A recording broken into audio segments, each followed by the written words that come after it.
Hello guys.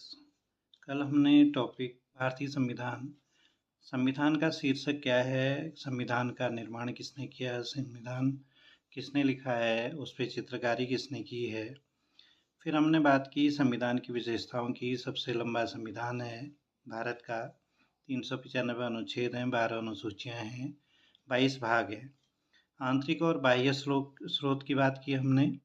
Internal और external जो sources हैं, इंटरनल में गवर्नमेंट ऑफ इंडिया एक्ट 1935 आता है और एक्सटर्नल बाहरी देश थे उनसे लिया गया है हमारे संविधान के कुछ भाग, कुछ अनुच्छेद। नम्यता और अनम्यता का भी मिश्रण है हमारा, फ्लेक्सिबल भी है, रिजिड भी है।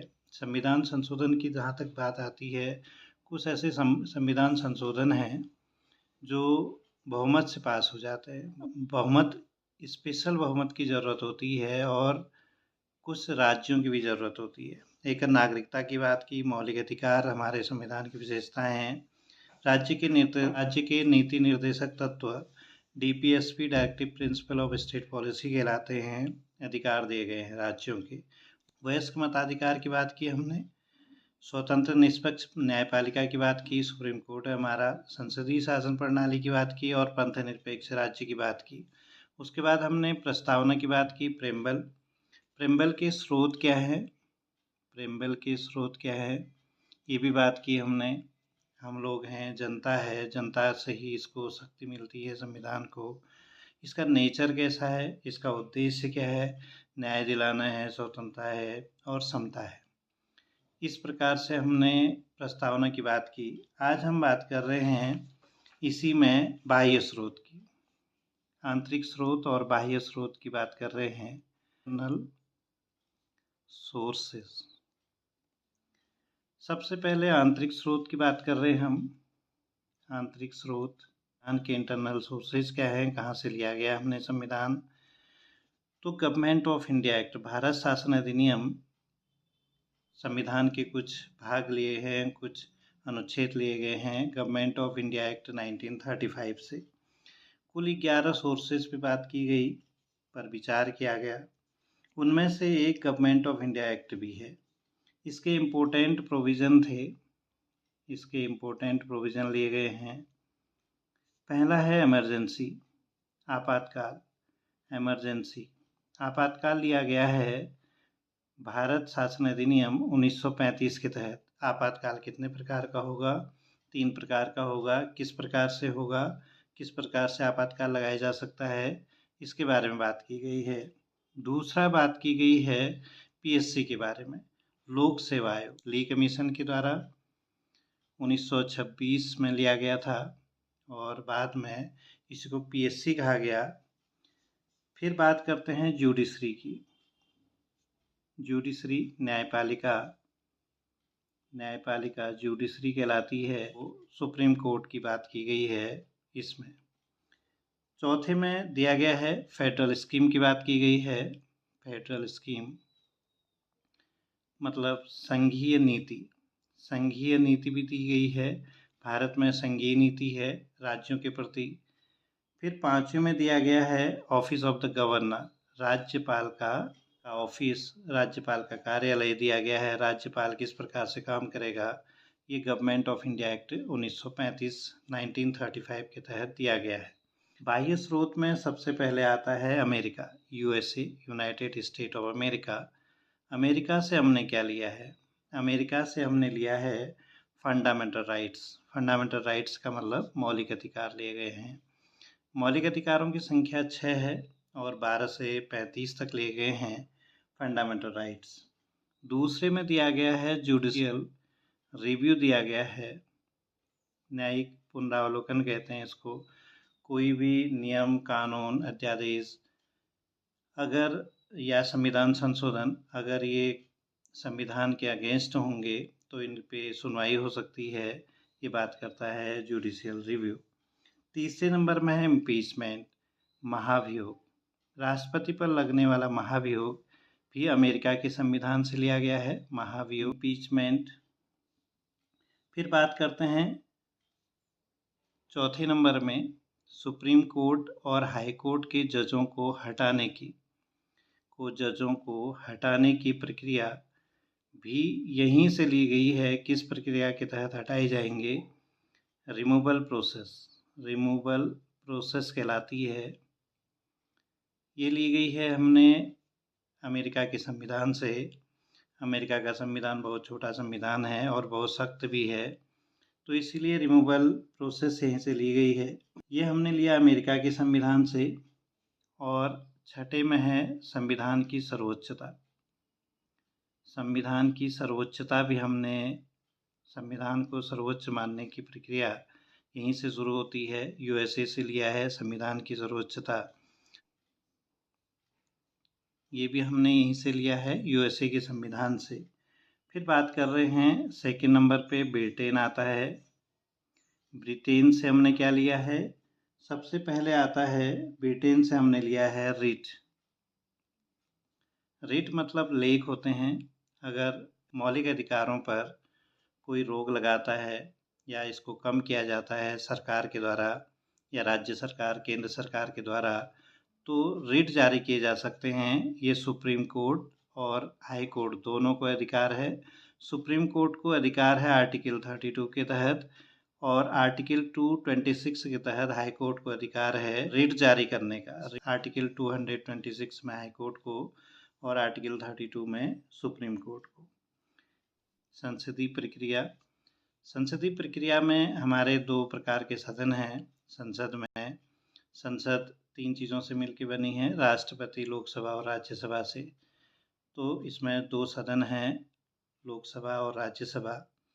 ब्रिटिश संविधान में parliamentary system house of Commons और हाउस ऑफ लॉर्ड्स से मिलकर बना है। वैसे ही हमने भी लिया है भारत में। इसमें सिटीजनशिप, एकल नागरिकता, सिंगल सिटीजनशिप, एकल नागरिकता भी ली हमने यहीं से, चाहे वो कहीं का भी नागरिक हो। सिंगल सिटीजनशिप,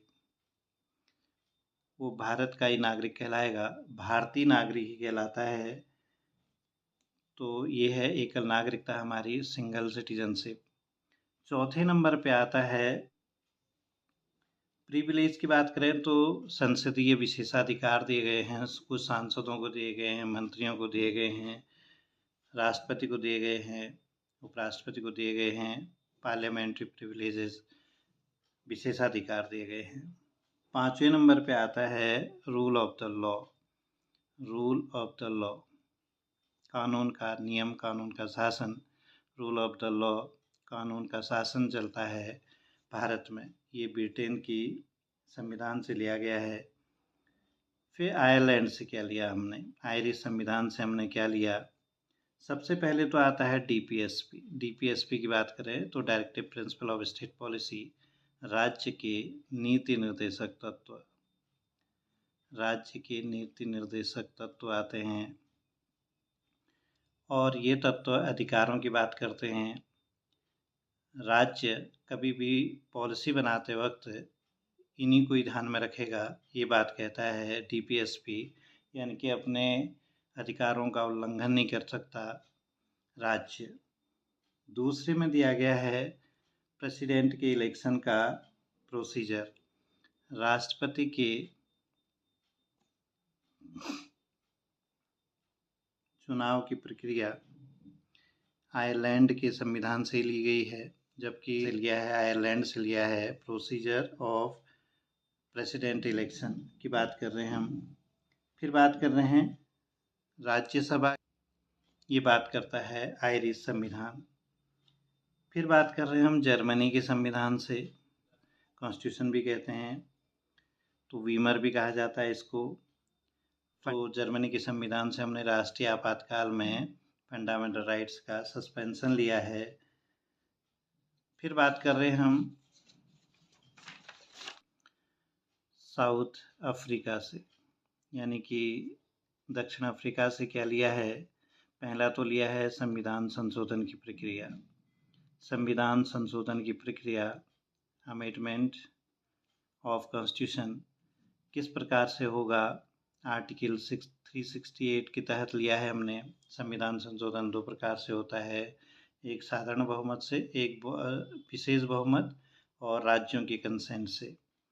दूसरा लिया है राज्यसभा में इलेक्शन का procedure. United state of Soviet Russia की बात कर रहे हैं हम, United state of Soviet Russia. तो यहाँ से हमने क्या लिया, एक तो फंडामेंटल ड्यूटीज़ लिया है। फंडामेंटल ड्यूटीज़ आर्टिकल 51A में लिया है हमने, भाग 4A पार्ट 4A में लिया है, और आर्टिकल 51A में 42nd अमेंडमेंट 1976 के तहत लिया गया। फंडामेंटल राइटों की फंडामेंटल ड्यूटीज़ की संख्या, मौलिक कर्तव्यों की संख्या पहले 10 थी, अब 11 हो गई है। पैट्रियोटिज्म को बढ़ाने के लिए, देशभक्ति को बढ़ाने के लिए फंडामेंटल ड्यूटीज़ का चुनाव किया, जिसको आजकल रशिया कहा जाता है। सेकंड में लिया है आइडल ऑफ जस्टिस, सामाजिक, आर्थिक और राजनीतिक न्याय की बात कर रहे हैं, तो ये सोवियत रशिया से लिया गया है। फिर कनाडा के संविधान से क्या लिया हमने, कनाडा के संविधान से हमने लिया है फेडरलिज्म। फेडरलिज्म किसके बीच है, तो ये केंद्र सरकार और राज्य सरकार के बीच। हमेशा केंद्र के पास ही पावर ज़्यादा रहेगी, राज्य के पास कम रहेगी। राज्य और केंद्र एक ही विषय पर अगर कोई कानून बनाते हैं तो उसमें केंद्र की सर्वोच्चता रहेगी, केंद्र का कानून ही लागू होगा। ये फेडरलिज्म कहलाता है।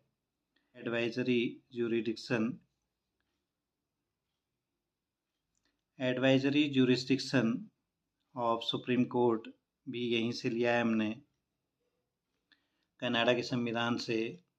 सुप्रीम कोर्ट की सलाहकारी शक्ति का क्या लिया है हमने, इसमें लिया है राज्यपाल की नियुक्ति। राज्यपाल की नियुक्ति केंद्र सरकार के द्वारा की जाएगी, ये बात करता है कनाडा का संविधान। फिर बात कर रहे हैं चौथे नंबर में, और वो है रेसिड्यूरी पावर्स। दी गई हैं अवशिष्ट शक्तियाँ। अवशिष्ट शक्तियाँ सब केंद्र में निहित होंगी। जो भी भविष्य में कानून बनेंगे, जो नई टेक्नोलॉजी आएगी, उनके बारे में जो कानून बनाए जाएंगे, वो सब केंद्र के द्वारा, केंद्र सरकार के द्वारा बनेंगे। ये अवशिष्ट शक्तियाँ कहलाती हैं आर्टिकल 248 के तहत। फिर ऑस्ट्रेलिया के संविधान से क्या लिया हमने, तो लैंग्वेज ऑफ प्रेम्बल यहीं से लिया गया है। दूसरे में हमने लिया है कनकरेंट लिस्ट, समवर्ती सूची। सूचियों की बात करें तो 3 प्रकार की सूचियाँ होती हैं, संघ सूची, राज्य सूची और समवर्ती सूची। 7th शेड्यूल में 7वीं अनुसूची में। तीसरी बात करें, व्यापार और वाणिज्य की स्वतंत्रता भी यहीं से लिए हमने। संयुक्त बैठक होती है, वो आयोजित की जाती है, राष्ट्रपति के द्वारा इसकी अध्यक्षता की जाती है, लोकसभा के अध्यक्ष के द्वारा। तो जॉइंट सेशन ऑफ हाउसेज हमने ऑस्ट्रेलिया के संविधान से लिया है। फिर आते हैं फ्रांस में। फ्रांस से हमने क्या लिया है, गणतंत्रात्मक राज्य की बात करता है ये। आइडल्स ऑफ लिबर्टी, इक्वलिटी और फ्रेटर्निटी की बात करते हैं। फिर आते हैं जापान के संविधान में। जापान के संविधान से हमने क्या लिया है, प्रोसीजर इस्टेब्लिश्ड बाय लॉ, कानून द्वारा स्थापित प्रक्रिया की बात करता है जापान का संविधान। आज का टॉपिक यहीं पे समाप्त होता है। अगर आपको मेरी वीडियो पसंद आई है तो लाइक, शेयर और सब्सक्राइब कीजिएगा। Thank you.